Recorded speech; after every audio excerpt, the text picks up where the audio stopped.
What about, and there's a significant black vote in, say, a city like Detroit.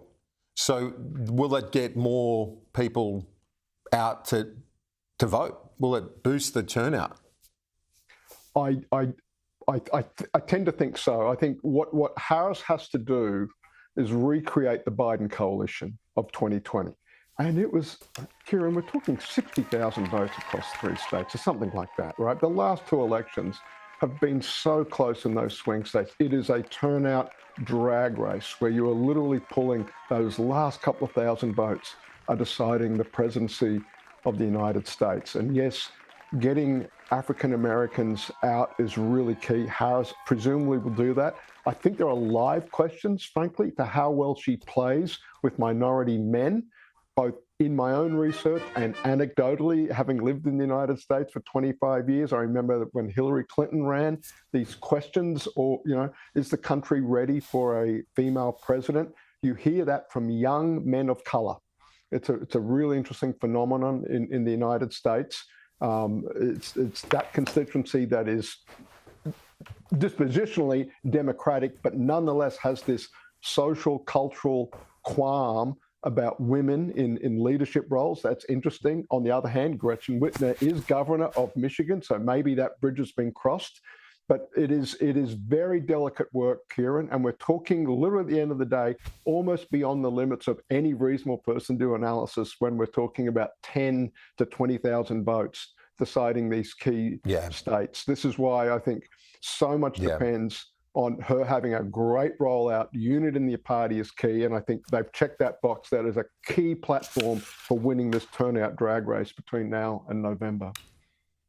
The turnout drag race, it's a great way to put it. And then you've got the other things like, we'll say Donald Trump, he's chosen J.D. Vance as his running mate, and super articulate, gave a strong speech at the convention and really appeals to that Rust Belt constituency. What about Kamala Harris? Who does she choose as her running mate?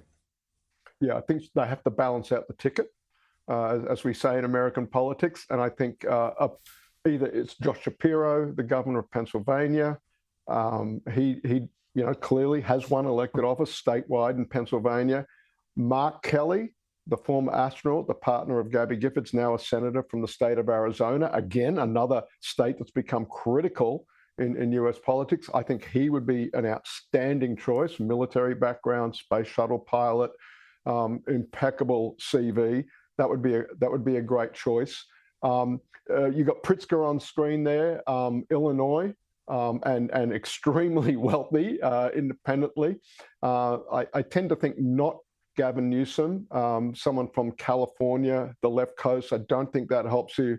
And I don't know that you need or necessarily want 2 women on the ticket.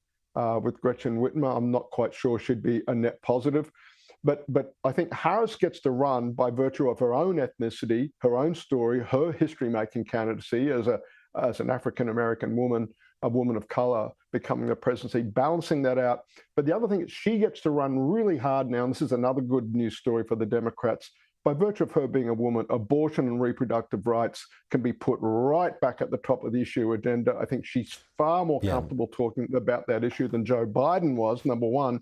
And there's just a lot of votes in that for Democrats. And Republicans had been walking back from the position they'd backed themselves into. Vance has not got a great story to tell. His previous pronouncements on the abortion question are wildly unpopular in the electorate at large. They've got an attack angle there. And I think the thing about women voters is that they're 52% of the electorate pretty much in every state. Yeah.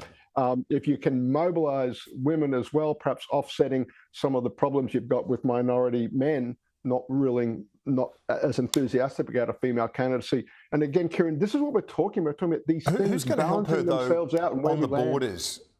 Yep. But because we spoke about that as a potential vulnerability, a real vulnerability for Harris is her being the border czar, as Trump and Vance call her, and 11 million illegals in the United States. That is a potent issue. How does she deal with that? And can a running mate help her try and respond to what is clearly a weakness for her?